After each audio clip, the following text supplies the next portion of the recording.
கிருஷ்ணாய வாசுதேவாய தேவகீநந்தனாய ச நந்தகோபகுமாராய கோவிந்தாய நமோ நமः. ஸ்ரீ குருப்யம் நமः. போன தடவை நம்ம கபில அவதாரத்தை பற்றி பார்த்தோம். நாராயண பட்டத்திலே சொல்லக்கூடிய கபில உபதேசத்தை பற்றி பார்க்கலாம். தசகம் 15 சொல்லியிருக்கார். மதிரிக குணசக்தா பந்த கிருத்தேஷ்வசக்தா त्वमृत कृतुपदृन्दे भक्तियोगस्तु शक्तिं महदनुगमलभ्या भक्तिरेवात्र साध्या कपिलतनुरितित्वं தேவஹூத்யை ஞகாதி அப்படின்னு ஆரம்பிக்கிறார். தேவஹூத்தியைக்கு கபிலர் சொல்லக்கூடியது ஃபஸ்ட்டு முக்குணங்கள் நமக்குள்ளே இருக்கக்கூடிய ரஜோகுணம், தமோகுணம், சாத்விக குணம், 3 குணங்களால் ஆன குணங்கள் மூல பிரகிருதி இருக்குது நமக்குள்ளே. அந்த குணங்களை நம்ம எப்படி பேலன்ஸ் பண்ணுறதுன்னு ஸ்டார்ட் பண்ணுறார். பக்தி யோகத்தை வச்சு இது 3த்தையும் எது மேலோங்கணும் எது குறையணும் அப்படிங்கிறத வச்சு நம்ம பேலன்ஸ் பண்ணலாம் அப்படின்னு சொல்கிறார். ரஜோகுணம் எப்படிப்பட்டது அப்படின்னாக்க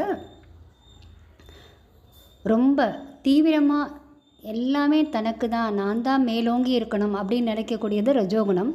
தமோகுணம் மோகம், பிடிவாதம் இதெல்லாம் சேர்ந்தது தான் தமோகுணம்.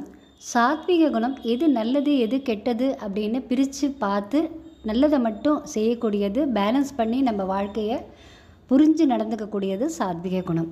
ஸோ இது 3 குணங்களில் நம்ம உணர்ந்து இது குணங்கள் இருக்குது நமக்குள்ளே அப்படின்னு தெரிஞ்சுட்டு அதுபடி நடக்கிறது தான் நம்ம புத்திசாலித்தனம் அப்படின்னு சொல்கிறார். அதுக்கு நம்ம சரித்திரத்தில் ஒரு கதையை நம்ம பார்க்கலாம். அசோகர் அவரோட கதை தான் அது. நம்ம நாட்டுடைய எம்பளமே அசோக் பில்லர், அந்த 4 சிங்கங்களுடைய தூணை தான் நம்ம நாட்டுடைய சின்னமாக வச்சுட்டுருக்கோம், எல்லாருக்கும் தெரிஞ்சது. ஏன் அப்படின்னா அசோகர் மாதிரி அந்த ராஜா இருக்கணும் அப்படின்றதுக்காக தான் அந்த எம்பளம் அப்படி தேர்ந்தெடுத்திருக்கா. அப்படிப்பட்ட மகத்துவம் வாய்ந்த ராஜா தான் அவர். அந்த ராஜாவோட முன்னாடி பாகத்தை தான் நம்ம பார்க்க போகிறோம்.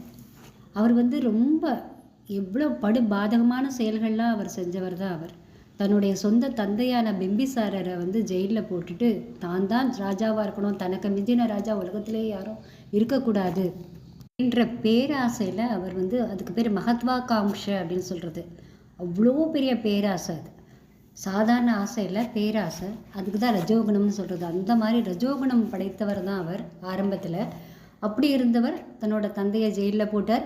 தன்னோட சொந்த அண்ணனை கொலை பண்ணுறதுக்கும் அஞ்சலை, அந்த அளவுக்கு மோசமான செயல்கள்லாம் செஞ்சார். நம்ம எல்லாருக்குமே தெரிந்தது தான் கலிங்கா வார், ஒரு பெரிய போர் நடந்தது. அந்த போரோட விளைவு தான் அவருடைய மனசு எல்லாத்தையுமே மாற்றினதுன்னு எல்லாருக்கும் தெரியும். அதுக்கப்புறம் அவர் சாத்விக ஸ்வபாவமாக மாறி தன்னுடைய அந்த பாதகமான செயல்கள் எல்லாம் காம்பன்சேட் பண்ணுற அளவுக்கு பல நல்ல செயல்களை செஞ்சார்.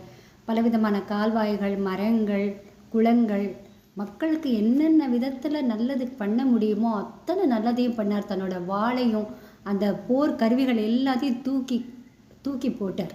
அதுதானே தன்னோட மனசை இந்த அளவுக்கு ஒரு படுபாதக செயல்களை செய்ய தூண்டியது அப்படின்னு சொல்லிட்டு தூக்கி போட்டார்.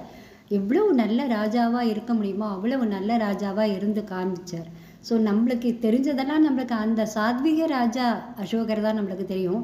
இதிலேருந்தே நம்மளுக்கு என்ன தெரியறது அப்படின்னாக்க ரஜோகுணம் மோசமான குணம். அது இருந்தால் நம்ம எந்த விதத்துலேயும் யாருக்குமே புலப்பட மாட்டோம். சாத்விக குணம் மட்டும்தான் நம்மளை நல்ல விதத்தில் கொண்டு வரும், நம்மளுக்கு புகழ், பெருமை, நல்ல செயல்களை செய்ய தூண்டும் அப்படிங்கிறது இந்த சரித்திரத்துலேருந்து நம்மளுக்கு தெளிவாக நம்மளுக்கு தெரியும். தமோகுணம் மோகத்தை கொடுக்கக்கூடியது, பிடிவாதம், மோகம் இதெல்லாம் நிறைந்தது. அதுக்கு எடுத்துக்காட்டு ராவணன். ஸோ அதுவும் நம்மளுக்கு அழிவைத்தான் சேரும். கபிலர் தேவகூதிக்கு இந்த சிருஷ்டியோட தத்துவத்தையும் சொல்கிறார். பிரகிருதி மகதஹங்காராஷ மாத்ராஷ பூதான் அபிஹிருதபி தசாக்ஷி பூருஷ பஞ்சவிம்சக இதி விதித விபாகோ முஞ்சியதே சௌ பிரகிருத்யா கபிலதனுருதித்வம் தேவஹூத்யை ஞகாதிஹி. இந்த சரீரம், மானுஷ சரீரம் 25 தத்துவங்களை உள்ளடக்கியது அப்படின்னு சொல்கிற மூல பிரகிருதி, மகத் தத்துவம், அகங்காரம், பஞ்சபூதங்களுடைய 5 தன்மாத்திரைகள், பஞ்சபூதங்கள், மனம், 10 இந்திரியங்கள். ஸோ இதெல்லாம் சேர்ந்து 24 தத்துவங்கள். இது கூட ஆத்மா புருஷன் அப்படிங்கிற ஒன்றும் சேர்ந்து 25 தத்துவங்களை உள்ளடக்கியது தான் இந்த மானுஷ சரீரம் அப்படின்னு சொல்கிறார். உடனே நம்ம பார்க்கலாம்.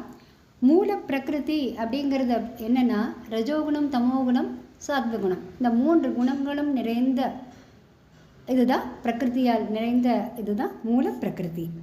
அதுக்கப்புறம் மகத்ங்கிறது இந்த புத்தி சக்தி, நம்மளுக்குள்ளே எல்லாருக்குள்ளேயும் இருக்கிற புத்தி சக்தி தான் மகத் அப்படிங்கிறது. அகங்காரம், நான்கிற ஒரு ஐடென்டிட்டியை தான் அகங்காரம் அப்படின்னு சொல்கிறோம். 5 தன்மாத்திரைகள் அப்படின்னா நிலம், நீர், காற்று, ஆகாயம், அக்னி, இந்த 5 பஞ்சபூதங்களுடைய சூக்ஷ்ம ஸ்வரூபம் தான் 5 தன்மாத்திரைகள் அப்படின்னு சொல்லக்கூடியது. அதுக்கப்புறம் பஞ்சபூதங்கள். மனம் லைட்டை விட படுவேகமாக செல்லக்கூடியதுன்னு எல்லாருக்குமே தெரியும். அந்த மனம்தான் முக்கியமான இந்திரியம். அது 10 இந்திரியங்கள் எல்லாருக்குமே தெரிந்தது தான். கர்மேந்திரியங்கள் 5, ஞானேந்திரியங்கள் 5, இது எல்லாம் ஆக 24. அது கூட ஆத்மா, இது எல்லாம் சேர்ந்தது தான் நம்ம சரீரம் ஆக்கப்பட்டிருக்கு அப்படின்னு சொல்கிறார். இதை யார் புரிஞ்சுண்டு, அந்த தத்துவத்தை புரிஞ்சுண்டு அதை நமக்கு கொடுத்த யார்? பகவான். அவனை மனசில் தியானம் பண்ணிட்டு அவன் எதுக்காக இந்த சரீரத்தை கொடுத்துருக்கான் அப்படின்ற உண்மையை புரிஞ்சுட்டு அது வழியில் நடக்கணும் அப்படின்னு தேவகூதிக்கு சொல்கிறார். இந்த கதையெல்லாம் நம்ம தெரிஞ்சுக்கிறதுனால என்ன பலன் அப்படின்னாக்கா, நம்மளுக்கு ரொம்ப ஆச்சரியமாக இருக்கும். எவ்வளவோ விஷயங்கள்லாம் கூட உலகத்தில் இருக்கிற விஷயங்கள்லாம் கூட தெரிஞ்சுக்கணும் அப்படின்ட்டு. ஆனால் அந்த விஷயங்களெல்லாம் விட நம்ம சரீரத்தை பற்றியே நம்ம தெரிஞ்சுக்கிறதுங்கிறது எவ்வளோ ஒரு பிரம்மாண்டமான விஷயம் அப்படின்றது ரொம்ப ஆச்சரியமான விஷயம். ஸோ அந்த மாதிரி நம்ம அதை மேலோட்டமாக பார்க்காம எல்லாமே கொஞ்சம் ஆழ்ந்து நம்ம பார்க்குறதுக்கு கொஞ்சம் கொஞ்சமாக நம்ம பழகிக்கணும்.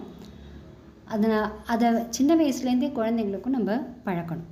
அடுத்த தடவை நம்ம ஸ்யமந்தக உபாக்கியானம், கிருஷ்ணனுடைய இது அதையும் நம்ம பார்க்கலாம்.